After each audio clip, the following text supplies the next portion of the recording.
Buenos días. Tengo que decirles que para mí es un privilegio poder estar con ustedes esta mañana y además estar con ustedes refiriéndome a un tema, a mi juicio, tan enormemente importante y que les afecta muy de lleno, como es la actual crisis de Hispanoamérica. Por supuesto, podría estar hablando horas sobre ese tema. Es un tema complejo, es un tema largo, afecta a una pluralidad de países y forzosamente lo único que voy a poder hacer va a ser un vuelo de pájaro y lógicamente imagino que quedarán sueltos algunos cabos. Hubiera sido ideal tener un tiempo para preguntas, para atar esos cabos, pero me temo que van a tener ustedes que soportarme y quedarse con algunos de los interrogantes. En los próximos minutos quisiera comentarles dónde estamos en Hispanoamérica en estos momentos. ¿Hacia dónde vamos? Previsiblemente se supone que en un plazo muy breve, y qué debemos hacer como cristianos frente a esa situación en Hispanoamérica.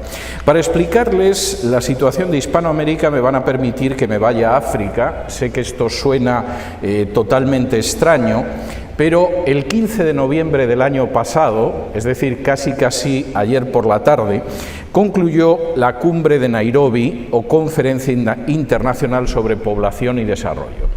Seguramente la mayoría de ustedes no han oído hablar de la Cumbre de Nairobi porque, como todas las noticias importantes que afectan a naciones enteras y que afectan a centenares, a veces miles de millones de seres humanos, los medios de comunicación no suelen hacer referencia a ello. Pero en la Cumbre de Nairobi, que concluyó el 15 de noviembre del año pasado, precisamente se trazaba el futuro de las naciones de este planeta y, por supuesto, había un énfasis especial en relación con Hispanoamérica.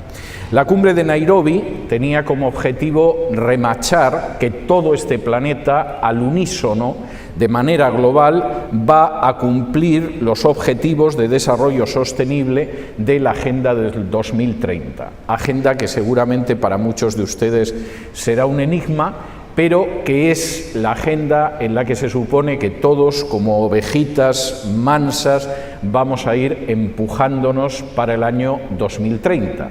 Agenda que es tan importante que, por ejemplo, el reciente gobierno español socialcomunista tiene un ministro específicamente para la implementación de la Agenda 2030. De modo que da igual que lo conozcan o no lo conozcan, vamos en esa dirección. ¿Qué se acordó dentro de la Agenda 2030 en la Cumbre de Nairobi? En la Cumbre de Nairobi se acordó una veintena de metas que incluyen, por ejemplo, la legalización universal del aborto, enmascarada, eso sí, con el título mucho más elegante de derechos reproductivos de la mujer. Entre los derechos reproductivos de la mujer aparece, sobre todo, en primer lugar, destacado el derecho a no reproducirse mediante el aborto. Aparece dentro de esos objetivos también el adoctrinamiento en ideología de género. Por supuesto, ese adoctrinamiento en ideología de género también se enmascara bajo un eufemismo, una etiqueta que es mucho más aceptable, que es educación sexual integral. Es puramente adoctrinamiento en ideología de género, si algunos lo prefieren, avanzar dentro de la agenda homosexualista.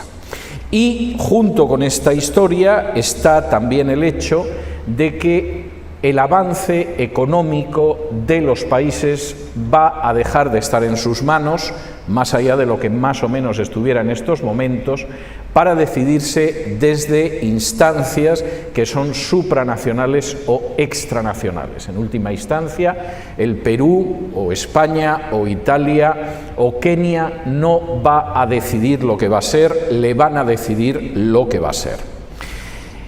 Esta Cumbre de Nairobi, de la que a ustedes no les han informado, pero que aplica a todos los países del globo, encontró muy pocos resistentes.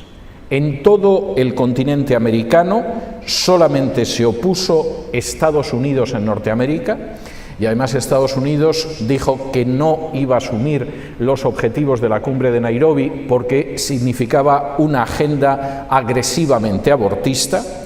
Y también se negaron a suscribirlo el Brasil, entre otras cosas, porque el presidente Bolsonaro es antiglobalista y tiene una idea al menos parcial de hacia dónde va esa agenda, y Haití. Haití fundamentalmente porque tienen miedo de que en algún momento los hagan desaparecer, y fueron los únicos países en el continente americano que decidieron que no suscribían la agenda de Nairobi. Por supuesto, su país, como Argentina, el Paraguay, Uruguay o México, decidieron que aceptaban la agenda. En el caso de Europa, solamente se enfrentaron Hungría, Bielorrusia y Polonia. Hungría tiene un presidente evangélico al que le hacen la vida imposible siempre que pueden. Bielorrusia es un país muy cercano a Rusia y por lo tanto muy contrario a la ideología de género, y Polonia está viviendo una efervescencia nacionalista que hace que desconfíe mucho de esto. Pero en términos generales, en todo el continente americano y en todo el continente europeo, solo 6 naciones decidieron que no firmaban los protocolos de la agenda globalista de la cumbre de Nairobi. El resto del mundo los ha aceptado sin mayor problema. China luego hará lo que quiera, por supuesto, pero en términos generales la agenda va adelante, y esto, que es algo con lo que tendrían que haber abierto sus noticiarios televisivos y el periódico del día siguiente y los programas de radio, es algo que me temo que la mayoría de ustedes, si no la totalidad, ignoraban totalmente. Esa es la dirección en la que vamos.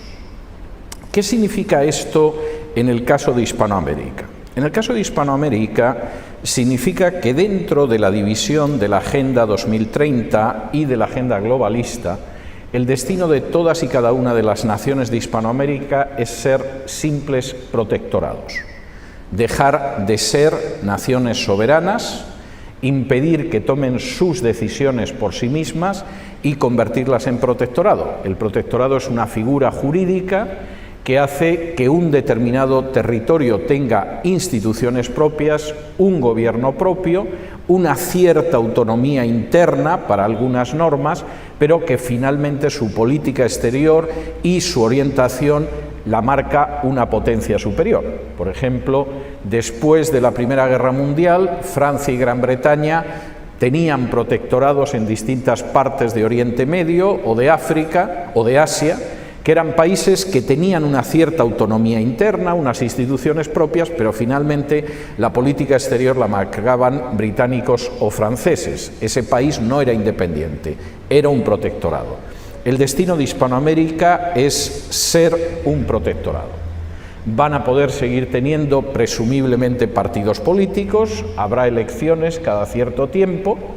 Los políticos, además, en muchos casos estarán encantados porque ser unos protectorados les permite robar con más tranquilidad sin tener que rendir cuentas, y a cambio de ello todas y cada una de estas naciones tendrán un derecho de familia marcado desde fuera, es decir, por ejemplo, el matrimonio homosexual o la adopción de niños por parejas homosexuales, tendrán un desarrollo económico decidido desde fuera.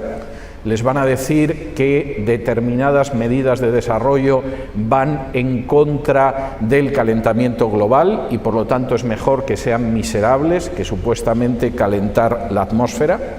Van a controlar el crecimiento de la población mediante la legalización del aborto y por supuesto van a controlar y adoctrinar a través de los medios y de la educación lo que piensan y lo que ustedes deciden. Seguirán teniendo elecciones.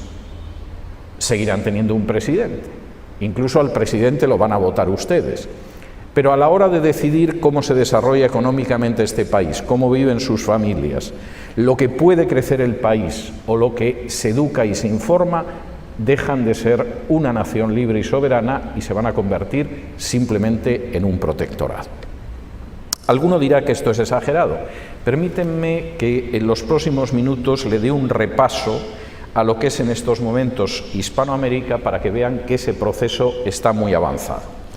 Si empezamos desde arriba, a orillas del Río Grande, y supongo que en mi caso como ciudadano americano esto es obligado, finalmente son los que están al otro lado de la frontera, México en estos momentos está a un paso de ser un estado fallido.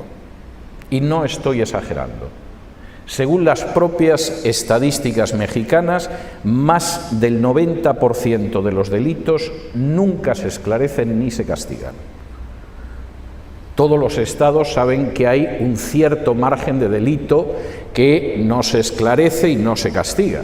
Pero evidentemente si estamos ante un estado que no castiga ni esclarece más del 90% de los crímenes, ese es un estado fallido, aunque tenga una bandera, toque el himno y el presidente haga viajes internacionales.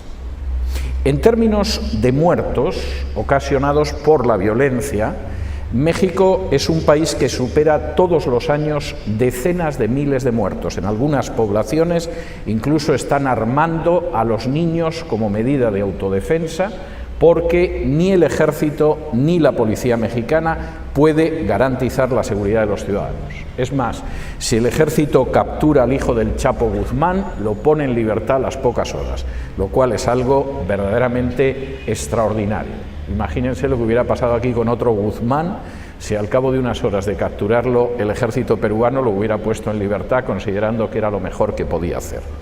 Y si no fuera por las remesas de dólares que envían las decenas de millones de mexicanos que hay en Estados Unidos, el 80% de los hispanos en Estados Unidos son mexicanos, no es una cifra pequeña, es muy posible que México entrara en suspensión de pagos.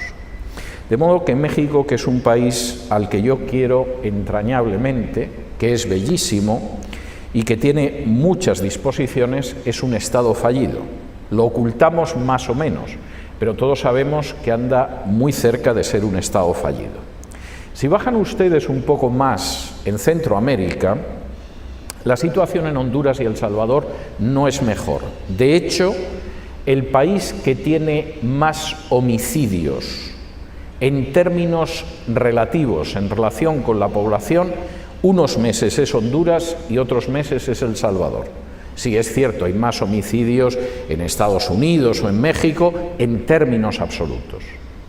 Pero homicidios por habitante, hay unos meses en que el campeón es Honduras y hay otros meses en que es El Salvador, y son dos estados a punto de convertirse en estados fallidos, fundamentalmente por la entrada del narcotráfico. Buena parte de la emigración centroamericana hacia Estados Unidos está provocada por el caos del narcotráfico. Guatemala es una nación que en apariencia está algo mejor, pero Guatemala no ha sido una nación soberana en los últimos 14 años.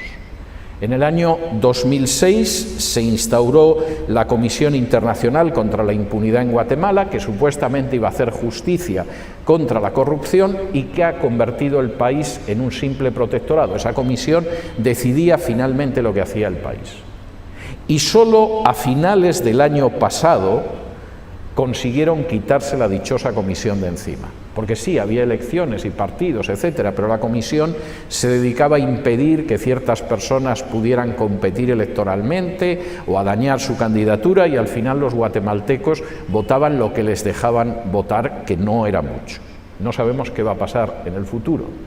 Pero esa ha sido la situación de Guatemala como ejemplo de lo que puede ser un protectorado desde el año 2006 hasta el año 2019. Y por cierto, Guatemala tiene una situación de posible explosión porque tiene una población indígena muy considerable, que por primera vez es más del 50% de la población, y para la que existen planes a fin de utilizarla como elemento desestabilizador, igual que en otros países de Hispanoamérica.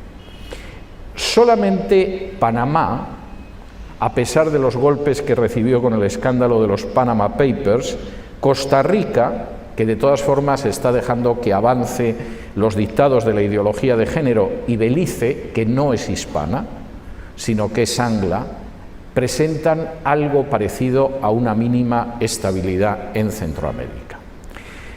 Si entran en el Caribe, la situación es una situación inquietante. La dictadura cubana lleva durando más de 60 años.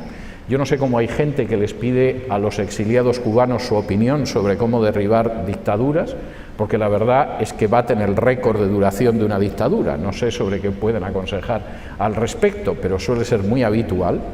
Y la dictadura cubana, que sigue siendo comunista y sigue siendo liberticida, es extraordinariamente inteligente a la hora de saber adaptarse a los tiempos. Por ejemplo, la hija de Raúl Castro es la jefa del lobby gay en Cuba. Organiza manifestaciones de homosexuales en Cuba bajo la bandera del arco iris e incluso se ha modificado la Constitución cubana para permitir el matrimonio homosexual. De modo que la dictadura cubana puede ser una dictadura terrible, pero sabe hacia dónde soplan los vientos y saben que en estos momentos es mucho peor para la imagen internacional de un país que no permita que los homosexuales se casen entre ellos que, por ejemplo, practicar la tortura. En el caso de la República Dominicana, la imposición de la legislación de género es verdaderamente fanática. Hay una resistencia notable, pero ciertamente la intervención internacional para que se apruebe el aborto, la ideología de género, una educación en ese sentido es terrible y además hay un enorme miedo a que en un momento determinado se produzca una fusión con Haití. Si bajan ustedes un poco más al sur, Venezuela es un desastre en términos sociales y económicos, todo el mundo lo sabe. Algunos incluso hace un año dijimos y acertamos al afirmar que Guaidó iba a ser un desastre. A fin de cuentas era masón, pertenece a la Internacional Socialista y hubiera introducido totalmente la agenda globalista en Venezuela. Pero los venezolanos están tan desesperados con la situación de la dictadura actual que algunos se irritaron mucho. Durante el mes de enero y febrero, en mi página web de mi programa de radio y en mi post, en mi blog, tuve que ver a venezolanos irritadísimos conmigo por lo que decía de Guaidó, porque no lo veía como una esperanza y veía los peligros. A la altura del mes de marzo desaparecieron y algunos han aparecido después para darme la razón. Pero la situación de Venezuela ciertamente es una situación muy difícil. Colombia, que supuestamente debería ser un país más tranquilo, es un país más inestable. Ha dejado de manifiesto que se puede intentar dar un golpe de Estado desde las calles, aparentando que lo que queremos es la justicia. Tiene unas izquierdas totalmente rendidas al globalismo y a la ideología de género. La última alcaldesa de Bogotá celebró su elección besándose en la boca con su novia. Y la izquierda se ha convertido en el tonto útil de la agenda globalista. La situación de Colombia es inestable. Por cierto, tengo que decir que la subversión desde la calle la respalda la Conferencia Episcopal Católica, que está totalmente en la línea del globalismo como el Papa Francisco. En Perú, a finales del año pasado se produjo un golpe de Estado. Quizá algunos no se enteraron porque ha sido un golpe postmoderno que efectivamente, como no ha habido sangre por las calles ni un especial encrespamiento social, pues evidentemente parece que no es tan grave. Pero de pronto el presidente, que tenía muchísimo miedo de no poder controlar el Tribunal Constitucional y no poder avanzar la agenda globalista, no solo la ideología de género, decidió disolver el poder legislativo y convocar elecciones. Eso en cualquier país se llama golpe de Estado, pero hay que reconocer que lo hicieron con cierta habilidad. Hay buena parte de la población del Perú que ni siquiera se ha enterado de que tuvieron un golpe y además con una finalidad muy clara. En el Ecuador, país cercano, inmediatamente que el Ecuador decidió votar en contra del aborto, casualidad, los indígenas se lanzaron a la calle pidiendo una serie de medidas y siendo utilizados, como suele ser habitual, por fuerzas que están por encima de ellos. Y el presidente del Ecuador captó absolutamente el mensaje. No se puede parar la agenda globalista, porque siempre hay un sector de la sociedad, los estudiantes, los jóvenes o los indígenas, que van a salir a la calle y vamos a tener heridos y lamentablemente muertos. A Ecuador le advirtieron exactamente igual que en el caso de Chile. Manejó la cosa con menos habilidad, quizá porque no era tan contrario a las instituciones como el presidente chileno. En Argentina, la agenda globalista ha progresado de tal manera que nada más llegar al poder el nuevo presidente a pesar de la votación contraria del legislativo argentino, decidió aprobar por vía de urgencia y de manera ilegal el aborto. Y por supuesto sabe lo que tiene que hacer. Argentina es un país que económicamente no suele caracterizarse por las mejores prácticas, que se ven dificultades económicas que simplemente una administración honrada y competente evitaría, pero no suele existir esa administración honrada y competente, y entonces el país se ve al borde de la quiebra, y cuando se ve al borde de la quiebra, de pronto aprueba la ley de matrimonio homosexual, porque si no, no se le renuevan los créditos, o decide aprobar el aborto a pesar de que apenas unos meses antes el legislativo se pronunció en contra del aborto. Y vamos a ver otros momentos de alegría en Argentina. En Chile se ha producido otro intento de golpe de Estado desde la calle con bastante éxito.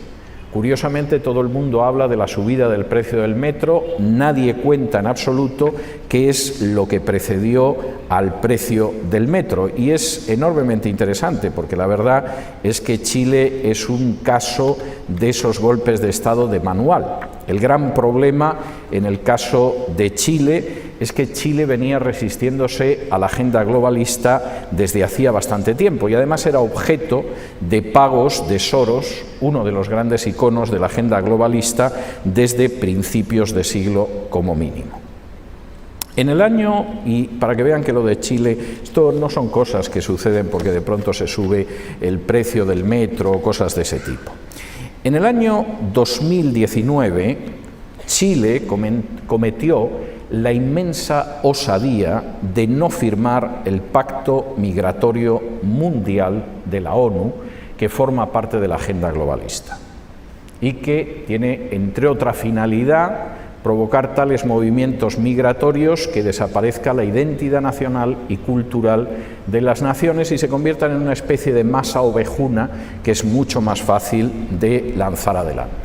Y el presidente Piñera decidió que no firmaba el Pacto Migratorio Mundial.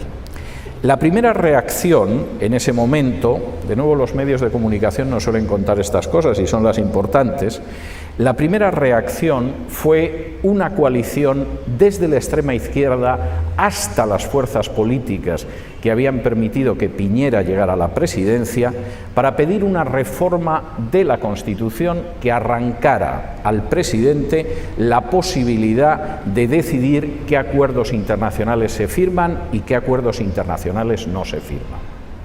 Piñera se había opuesto a la agenda globalista, había que cambiar la Constitución para que eso no lo pudiera hacer el presidente y lo pudiera hacer un Parlamento que efectivamente iba a estar bastante más controlado por las fuerzas globalistas, como sucede con otros parlamentos en el mundo. La reforma no salió adelante. Pero lo cierto es que inmediatamente, tomando como excusa la subida, por cierto, muy moderada, del precio del transporte por metro en Chile, los estudiantes salieron a la calle. Tengo que decir que las organizaciones estudiantiles venían siendo financiadas desde el año 2012 por Soros, que el jefe de esas organizaciones estudiantiles que salieron a la calle ha reconocido al menos parte de los millones que recibió en financiación de George Soros, uno de los grandes patriarcas de la agenda globalista. Y tengo que decir que inmediatamente empezaron a decir que el problema de Chile se solucionaba cambiando la Constitución. Algún día me podrá explicar, de manera que yo lo entienda, qué tiene que ver el precio del transporte en metro con un cambio de la Constitución. Pero en realidad el cambio de la Constitución en Chile era uno de los objetivos de la agenda globalista antes de que Piñera llegara al poder. Y por cierto, la agente de la ONU que se dedica en Chile y que se llama Sylvia Rux a decir que Chile tiene que entrar en la agenda globalista y que su constitución tiene que ser una constitución globalista, donde, por ejemplo, la ideología de género tenga un espacio más que desarrollado, fue uno de los personajes que fue en esa línea. Para que no quede duda sobre cuáles son las alianzas en Hispanoamérica, las propias jerarquías católicas empezaron a decir que efectivamente Chile tenía que cambiar de constitución. Los aliados en la agenda globalista, para cualquiera que quiera mirar los datos con un mínimo de interés, son bastante obvios y, por supuesto, están aliados. Y, por supuesto, la situación no es buena. En el Cono Sur, desde luego, ni Chile ni Argentina están en una situación de resistencia y, por cierto, tengo que decirles que seguramente no se lo estarán contando, pero los disturbios continúan en Chile. Cuestión aparte es que en estos momentos sea mucho más importante macerar al presidente para que termine de rendirse y acepte una constitución que convertirá a Chile en un protectorado de la agenda globalista y que, por supuesto, meterá a los chilenos dentro de esa situación. En toda la parte sur del continente, las únicas excepciones son Uruguay, que se desplazó hacia un gobierno de centro-derecha hace unas semanas, pero no sabemos muy bien qué va a pasar. El Brasil, que tiene a Bolsonaro, que junto con Donald Trump, como ustedes saben, es el culpable de todos los males que suceden en este planeta. A veces Putin también entra dentro de la lista de los grandes villanos, pero en América son Trump y Bolsonaro. Y Bolivia, donde cayó Evo Morales y donde no sabemos qué va a suceder. De manera que la situación de Hispanoamérica es una situación difícil, es una situación de crisis y es una situación en la que vamos hacia el cumplimiento de una agenda que todavía es peor de donde estamos en estos momentos. ¿Cuál es la solución frente a esa situación? Y aquí tengo que decirles que hay fuerzas moviéndose para, como dice el refrán español, aprovechando que hay río revuelto, tener ganancia de pescadores. Por ejemplo, una de esas fuerzas es la Iglesia Católica. La Iglesia Católica, algunos dicen que con el Papa Francisco, ¿no? Esto viene al menos desde Juan Pablo II, sostiene la tesis de que necesitamos un gobierno mundial.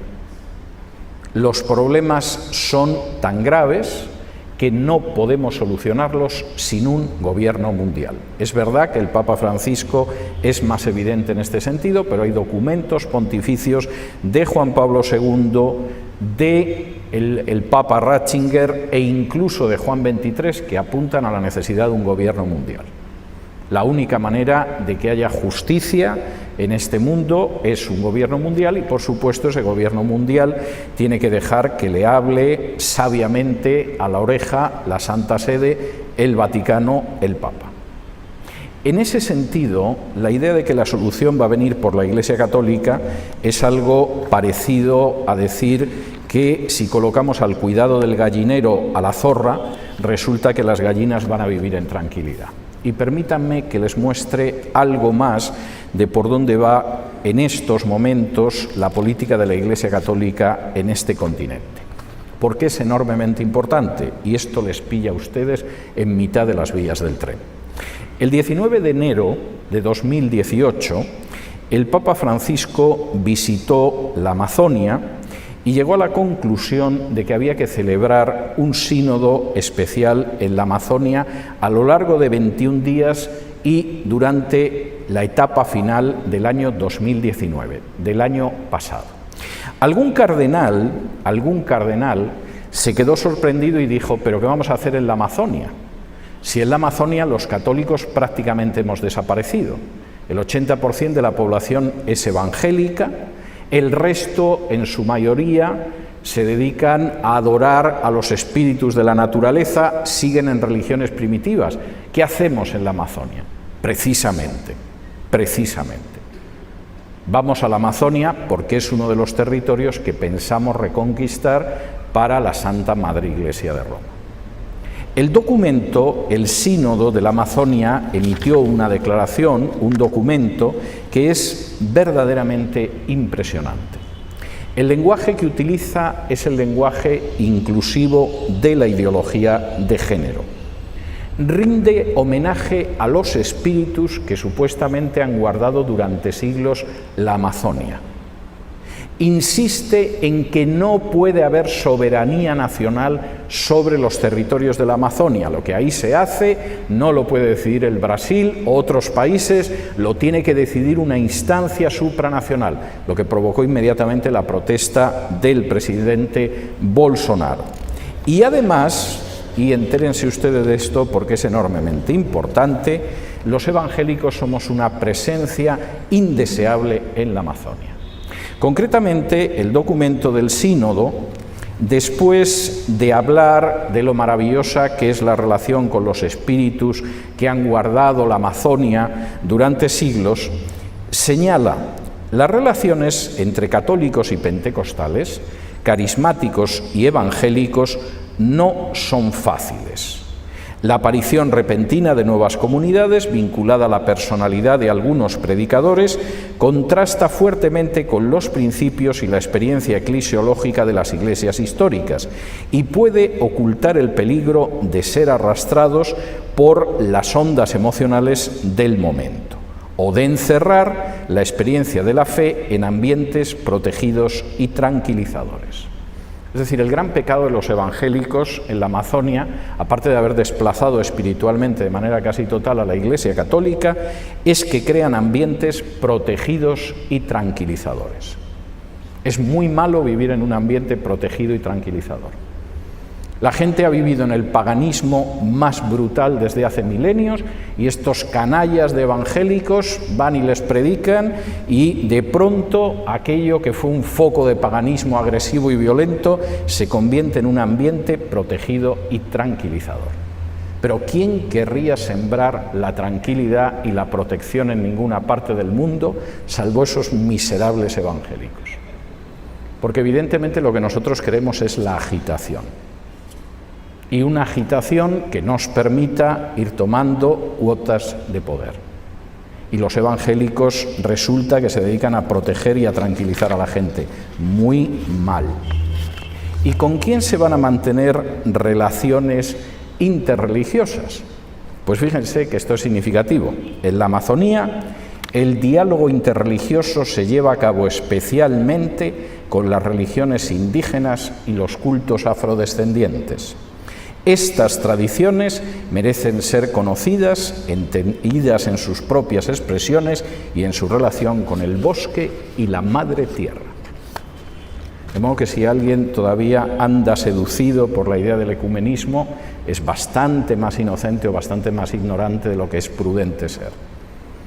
Porque el documento del Sínodo de la Amazonía lo que muestra es que las relaciones nosotros las mantenemos con las religiones indígenas que creen en la Madre Tierra y, por supuesto, con los cultos afrodescendientes, generalmente formas de brujería.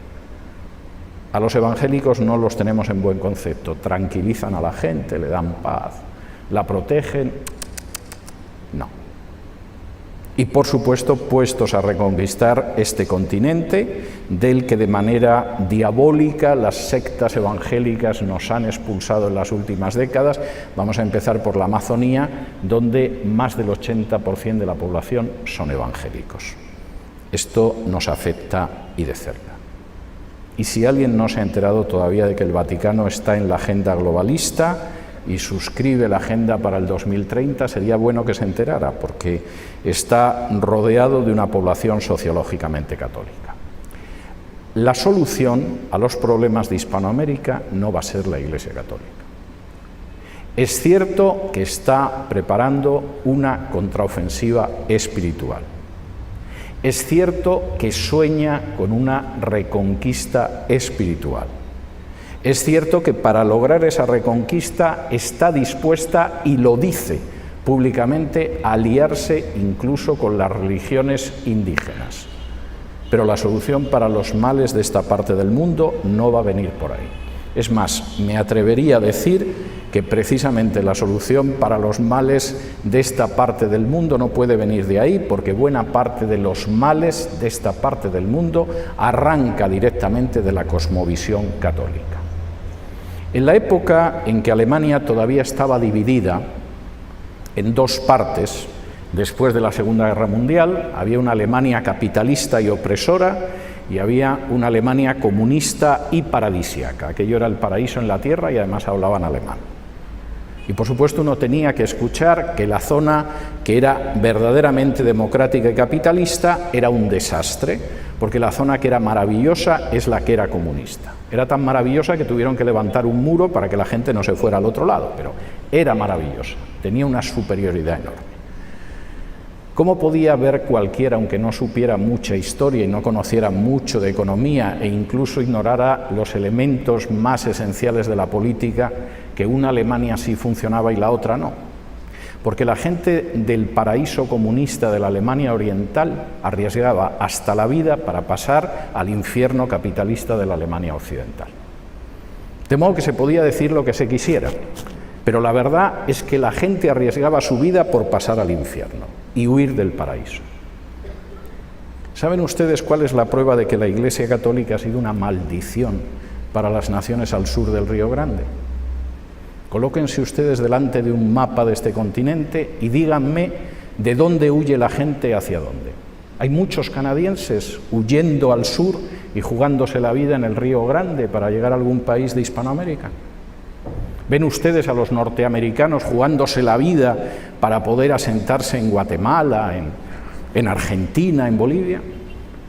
¿O ven ustedes a millones de hispanoamericanos huyendo de una cultura hispano-católica como desesperados, a veces jugándose la vida para llegar al norte de los herejes protestantes? Pues la solución no va a venir para Hispanoamérica de aquellos que han construido la miseria, el dolor y el atraso de esta parte del mundo.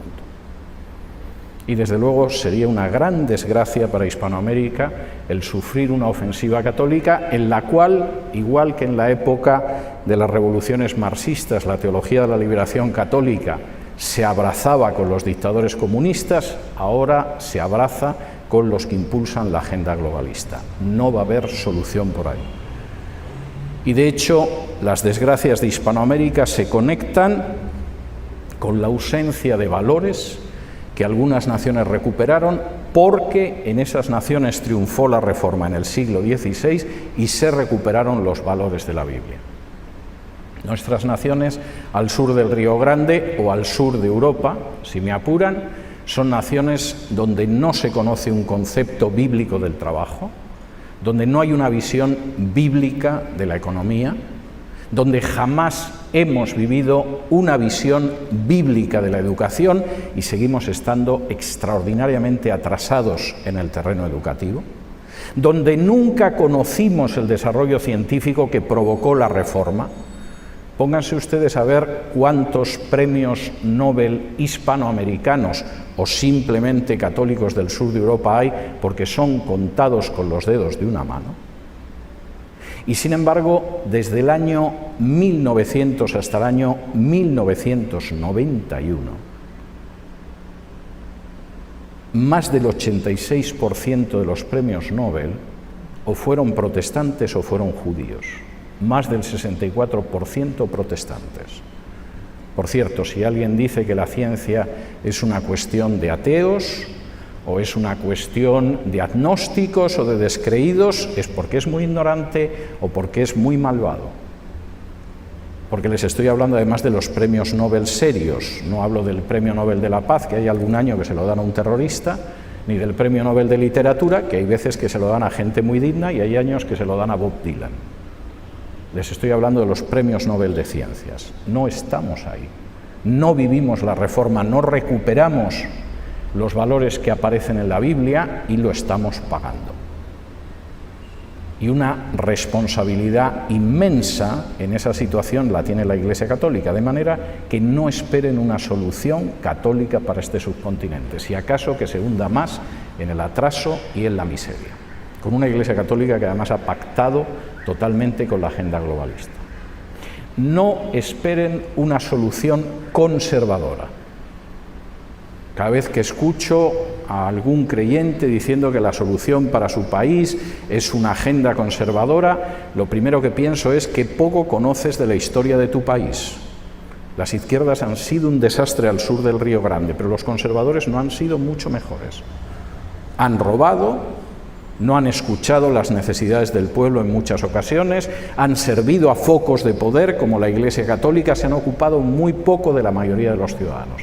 No va a haber una solución conservadora.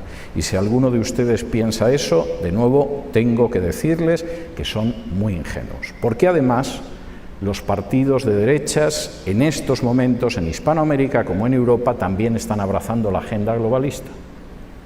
Quien impulsó el aborto en Argentina no fue la izquierda, fue el presidente Macri, que es un partido de centro-derecha. Y buena parte de esa derecha se ha rendido ya a la agenda globalista porque piensan que el tren de la historia camina en esa dirección. Algunas de las leyes de género más duras, más criminales y más liberticidas de mi país de origen, en España, las impulsó la derecha, no la izquierda. Y en estos momentos, en la Comunidad de Madrid, donde yo viví hasta que me exilié a los Estados Unidos, una persona puede llegar a ir a la prisión por no aceptar que se adoctrine en ideología de género a los niños, y esa ley la impulsó un gobierno de derechas, no un gobierno del Partido Socialista. Si piensan ustedes que la solución va a venir por una reacción católica o por una reacción conservadora, que Dios bendiga su inocencia, pero que les despierte pronto. ¿Y cuál puede ser la solución para este país y en conjunto para toda Hispanoamérica? Me van a permitir que lo diga utilizando las palabras de una reunión de las organizaciones gays que se juntaron a principios del año pasado en Bogotá, Colombia. El único sector de la sociedad que está resistiendo son los evangélicos. Y lo decían en parte con admiración y en parte con horror. Esto se supone que lo tendríamos que haber implantado sin discusión ya en el pasado y no hemos podido hacerlo por los evangélicos. Sabíamos que la Iglesia Católica no iba a ser un obstáculo porque es un orden jerárquico. Y aunque haya católicos de buena fe que son contrarios al aborto o que son contrarios al matrimonio homosexual o que son contrarios al adoctrinamiento, cuando el obispo toque el silbato se van a poner firmes y van a obedecer. Es un orden jerárquico como el ejército. Y un sargento no discute las órdenes de un coronel, y menos las de un general. Y con ellos sabemos cómo llegar a un acuerdo. Sabíamos que la Iglesia Católica no nos plantaría una resistencia importante. Habría algunos católicos de buena fe, habría alguna declaración, pero no iban a ser un obstáculo. Y han aparecido los evangélicos y nos han estropeado la fiesta. Y el primer objetivo que se traza en esa reunión de organizaciones gays en Bogotá a inicios del año pasado es que hay que acabar con la oposición evangélica. Lo único que separa en estos momentos a las sociedades de Hispanoamérica de ser simples esclavos, de ser simples ranchos, de ser simples protectorados de la agenda globalista, y esto no es mi análisis, es también su análisis, es la reacción del pueblo evangélico. Y no van a ver ustedes ni la libertad, ni la prosperidad, ni el avance de sus pueblos si en esos pueblos no siembran ustedes las semillas de la Biblia que en su día sembró la Reforma. Y por cierto, eso implica que muchos evangélicos se den cuenta también de que en algún día salieron de la Iglesia Católica, pero la Iglesia Católica no terminó de salir de ellos. Y muchas de sus conductas y muchos de sus comportamientos no son realmente evangélicos ni bíblicos, sino fruto de una cultura hispano-católica. En cuestiones como el trabajo, o la educación, o el respeto a la ley, por citar solo algunos especialmente importantes. Nuestras naciones no van a conocer nada parecido a la prosperidad, a la libertad, al respeto a la ley, al progreso, si los evangélicos se encierran en sus iglesias y deciden no ser sal y luz. Y por favor, que no me diga nadie que como las cosas se tienen que poner de mal en peor, que se vayan poniendo muy mal, muy mal, muy mal, porque entonces resulta que Cristo viene antes. Si crees que realmente las cosas se tienen que poner de mal en peor, no prediques el Evangelio. Si no predicas el Evangelio, esto se va a poner mucho peor. Y entonces se supone que Cristo va a venir antes. Si los evangélicos hubieran creído eso siglos atrás, seguiríamos teniendo esclavos. A ninguno se le ocurrió decir, bueno, cuanto más esclavos haya, más se va a corromper la sociedad, más va a ir esto a mal y, por supuesto, Cristo vendrá antes. No, consiguieron acabar con la esclavitud primero en los países que eran sociológicamente protestantes y después fueron extendiendo eso al resto del mundo. Al final, incluso países que eran muy resistentes a abolir la esclavitud, como fue el caso de España, no tuvo más remedio que abolir la esclavitud. De manera que si efectivamente lo que piensas es que cuanto peor mejor, como solía decir Lenin, por cierto, entonces ni siquiera merece la pena que vayas a la iglesia. En la medida en la que prediques el Evangelio, alguien se convierte y alguien cambie su vida, ya las cosas no van a peor. Quédate en casa, te encierras en casa y que vaya toda la sociedad lo más rápidamente posible hacia el desastre final, y entonces se supone que vendrá Cristo, suponiendo que tu escatología sea correcta, que habría mucho que hablar al respecto. La Biblia dice cosas enormemente diferentes. Si me acompañan al Evangelio de Mateo, capítulo 5, aparece un pasaje en el que yo me he detenido, y no exagero, centenares de veces en los últimos años, porque me parece esencial para comprender lo que es la misión de los creyentes. El Evangelio de Mateo es un evangelio muy especial. Mateo era judío, tenía un interés especial en mostrar a los judíos que había llegado el Mesías y, por lo tanto, él incluye en su Evangelio 5 grandes discursos que son paralelos a los 5 libros de Moisés. Igual que Moisés escribió un Génesis donde aparece todo el origen de la andadura del pueblo de Dios, Mateo incluye en los capítulos del 5 al 7 un sermón del monte que se supone que es lo que los discípulos tienen que conocer cuando empiezan a caminar como discípulos.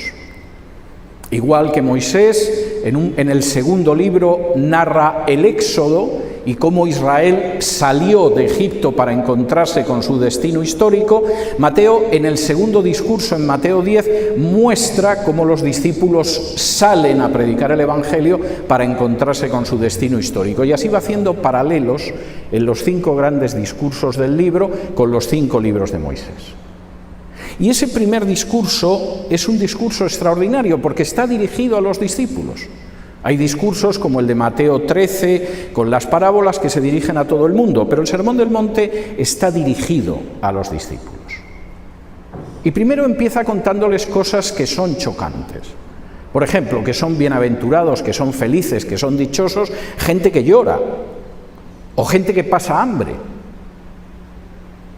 Y uno dice, pero vamos a ver, ¿cómo va a ser dichoso alguien al que persiguen y además lo persiguen por ser justo? ¿Cómo va a ser dichoso alguien que llora, alguien que pasa hambre y sed? No es posible. Y Jesús dice, sí, sí lo es. Porque a diferencia de lo que haya podido suceder con toda la gente que ha llorado a lo largo de la historia, o que ha tenido hambre y sed de justicia, o que ha sido perseguida por la justicia, vosotros sí seréis consolados y vosotros sí seréis saciados y vosotros recibiréis en los cielos la misma recompensa que los profetas. De modo que tenéis que consideraros felices, dichosos, bienaventurados. Sois un pueblo totalmente distinto. Un pueblo al que no se le dice que no va a llorar, o que no va a tener problemas, o que siempre va a tener la cuenta corriente del banco repleta, o que no le va a doler nunca nada. No hay nada de eso. Es el pueblo al que se le dice que a pesar de que lloréis, seréis consolados. Vosotros sí. Y a pesar de que os persigan, y os persigan por ser justos, no por ser injustos, seréis dichosos. Vosotros sí. Y después de que Jesús ha mostrado cómo ese pueblo es un pueblo tan extraño, tan peculiar, tan diferente de cualquier otro pueblo a lo largo de la historia, define a sus discípulos. Y no los define con un nombre. La iglesia de no sé qué, no sé cuántos y los grandes ferrocarriles peruanos. No. Los define con dos funciones que caracterizan lo que son los cristianos. En Mateo 5 y versículo 13 dice lo siguiente: Vosotros sois la sal de la tierra, pero si la sal se desvaneciere, ¿con qué será salada? No sirve más para nada sino para ser echada fuera y hollada por los hombres. Primero, vosotros sois la sal. Ahora, la sal en la época de Jesús no era tanto un condimento gastronómico para cocinar como un elemento para conservar y evitar la putrefacción, evitar la descomposición de los alimentos. Los españoles que llegaron aquí hace 5 siglos pudieron llegar, entre otras cosas, porque la carne que llevaban en los barcos iba salada y por lo tanto no se pudría en el trayecto a través del Atlántico. No voy a entrar en el efecto de que llegaran aquí los españoles porque nos llevaría muy lejos, pero llegaron, entre otras cosas, gracias a eso. Y Jesús dice: ¿sabéis qué es lo que hace que este mundo no se pudra totalmente? ¿Sabéis qué es lo que hace que este mundo no acabe siendo al final un montón de corrupción? ¿Sabéis qué es lo que hace que esta sociedad, por muchos problemas que tenga, al final no sea una pila de descomposición? Vosotros. Y sois vosotros porque solo vosotros podéis evitar la corrupción total, la descomposición total, la podredumbre total. Pero hay una tentación. La tentación es quedarnos dentro del salero. ¿Para qué nos vamos a complicar la vida? Pues el mundo, ya se sabe lo que es el mundo, tiene que ir de mal en peor, bla, bla, bla. No nos compliquemos la vida. Dentro de la iglesia se está muy bien si no sales. La gente es más o menos amistosa, no suele oler mal, por regla general. Las canciones a veces son bonitas, incluso el predicador a lo mejor está hasta bien. De manera que, ¿por qué vamos a salir del salero? Y sobre todo, ¿qué cantidad de problemas nos vamos a ahorrar si no salimos del salero? Y Jesús dice: si cedéis a esa tentación, os van a pisotear. No soñéis en que vais a llegar a un acuerdo con el mundo, en el cual el mundo va a decir: bueno, como no quieren problemas, no les causamos problemas. No. Si el mundo ve que renunciáis a vuestra misión como sal, que no actuáis como la sal que sois, como mis discípulos, os echarán fuera y os pisotearán. Si esperáis que de alguna manera, si no molestáis mucho, la Iglesia Católica nos va a molestar y va a decir: bueno, hasta aquí hemos llegado. Están preparando la Reconquista hace años. Y eligen la Amazonía, donde más del 80% de la población es evangélica y donde casi no hay católicos. Y dicen públicamente que están dispuestos a aliarse con los adoradores de los espíritus de la Amazonía. En otras palabras, con demonios. No seáis sal y os expulsarán y os pisotearán. Hace unos años, en el año 2006, el presidente del gobierno español, José Luis Rodríguez Zapatero, que es un personaje siniestro que últimamente, desde hace unos años, ayuda a dictadores como Maduro y Evo Morales, en fin, gente de buen vivir, toda ella de vida santa y ejemplar, decidió impulsar el matrimonio homosexual en España, junto con otras leyes de género. Y la mayor parte de los que debían de ser sal decidieron que se quedaban dentro del salero. No queremos problemas, eso es una cuestión política, en fin, no vamos a entrar en ello. De hecho, muy pocos entramos en ello, muy pocos. Y pensaron que habían comprado la paz, y pensaron que habían adquirido la seguridad, y pensaron que habían garantizado un futuro sin problemas. Pero de pronto, hace no tantos años, unos años después, empezaron a aparecer leyes contra la discriminación por razón de género. Un nombre muy bonito, porque nadie está de acuerdo con la discriminación, pero que encerraba el hecho de que si no te rindes y te pones de rodillas, te trituramos. Y entonces de pronto los pastores descubrieron que el hecho de que hubieran dejado de ser sal y se hubieran encerrado dentro del salero no les garantizaba nada, porque si de pronto un día llega el director del coro de la iglesia y te dice: pastor, a partir de este domingo vengo con mi novio al culto y espero que, si va bien la relación, nos case usted dentro de unos meses, si te niegas, es posible que te inicien una acción por discriminar por razón de género, porque ¿por qué no quieres casar a dos hombres? O si de pronto un día tu secretaria, que te había parecido una chica normal y piadosa durante años, te llega y te dice: tengo una novia y esperamos que nos case usted, pastor, pues puedes estar en dificultades si la despides, y en dificultades quizá mayor si no la casas. Y entonces de pronto todos dijeron: Dios mío, ¿cómo nos sucede esto? Porque os quedasteis dentro del salero.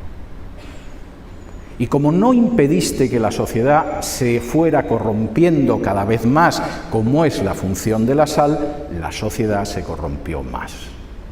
Y no dijo: no vamos a molestar a estos pobrecitos que a fin de cuentas nos dejan hacer lo que queremos, por muy malvado e inicuo que sea. Sino que dijeron: estos son una panda de hipócritas cobardes. Y como son unos cobardes, los echamos al suelo y los pisoteamos. Las palabras que profetizó Jesús. ¿Qué es lo segundo que se supone que somos los cristianos?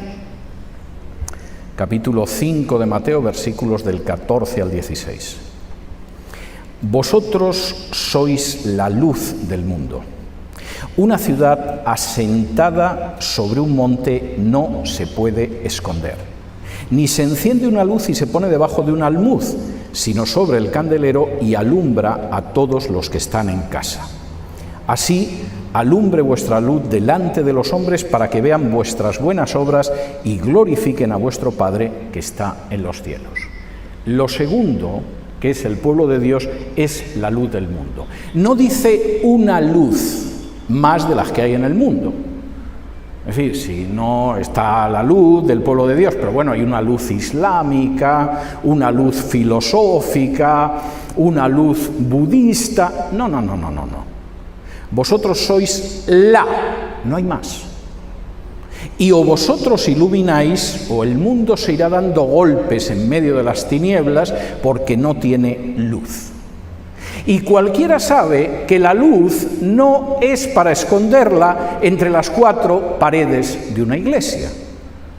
La luz es para colocarla en alto y que todos la vean. Y el ejemplo que coloca aquí Mateo es muy claro.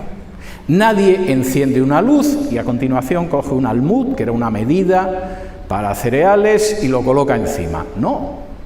Coge la luz y la coloca en alto para que ilumine a toda la gente. Cuanto más alto, mejor, para que ilumine a más. Esa es la misión del pueblo de Dios desde que Jesús pronunció estas palabras. Estamos llamados a ser sal y luz. Y si no cumplimos con nuestra misión de ser sal y luz, sinceramente no tenemos misión. El Señor no nos ha dado otra. Bueno, pero es que según mis estudios escatológicos, según tus estudios escatológicos, si niegan que somos sal y luz, no se sustentan sobre la verdad. Es más, el Señor fue muy claro en el sentido de que no deberíamos dejarnos enredar por interpretaciones escatológicas, porque esa no es nuestra misión, sino que nuestra misión es otra. Cuando Jesús se despide de los discípulos, y para mí esto no es casual, en Hechos 1 y versículos del 6 en adelante, los apóstoles le plantean una cuestión escatológica que tiene una cierta lógica. Dice: entonces los que se habían reunido le preguntaron diciendo: Señor, ¿restaurarás el reino a Israel en este tiempo? La respuesta de Jesús es tremenda. no os toca a vosotros saber los tiempos o las sazones que el Padre puso en su sola potestad. Dejad de perder el tiempo. Yo me convertí hace más de 40 años. La cantidad de estupideces escatológicas que he escuchado en más de 4 décadas daría para llenar enciclopedias. Yo tuve que sufrir en Estados Unidos a los majaderos que decían que Saddam Hussein era el anticristo. Saddam Hussein lleva, convertido en polvo una cantidad de años tremenda.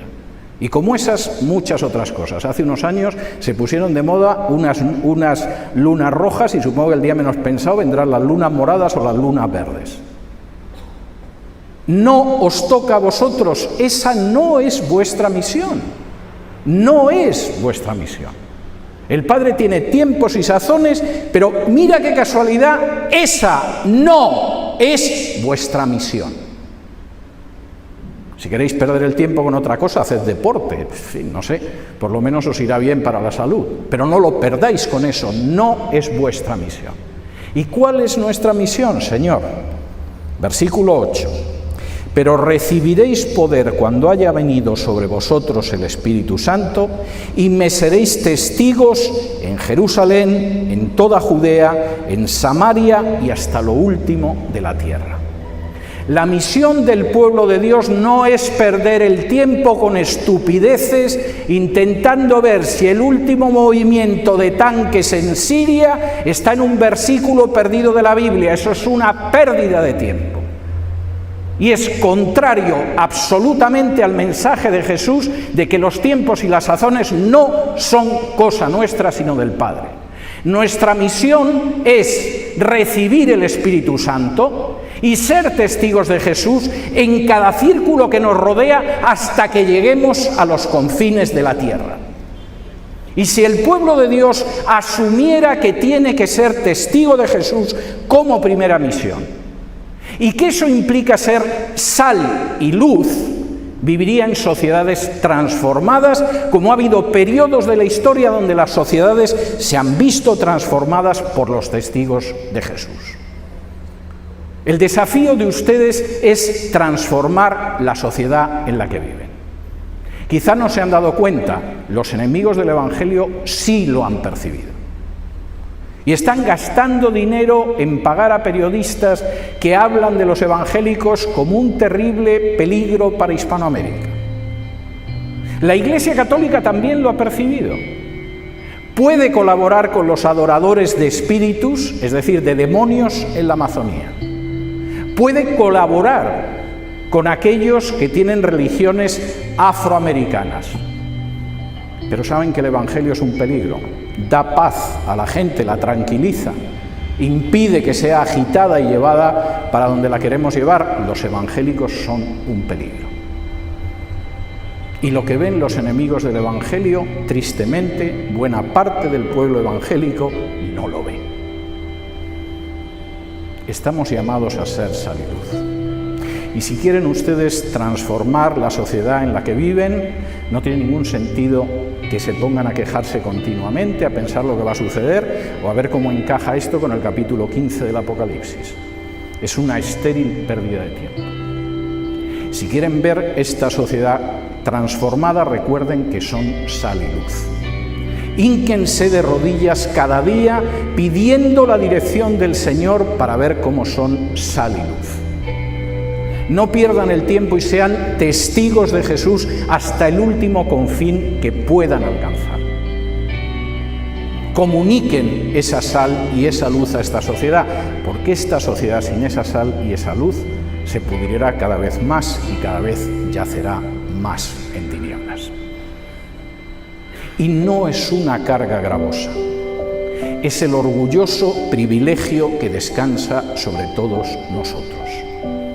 A pesar de nuestras limitaciones, de nuestras carencias, de nuestra falta de preparación, incluso aunque tengamos una naturaleza caída, aunque algunos estén enfermos, es un glorioso privilegio poder formar en el ejército de Jesús para ser sal y luz en la sociedad en la que vivimos. Que el Señor les bendiga. Muchas gracias.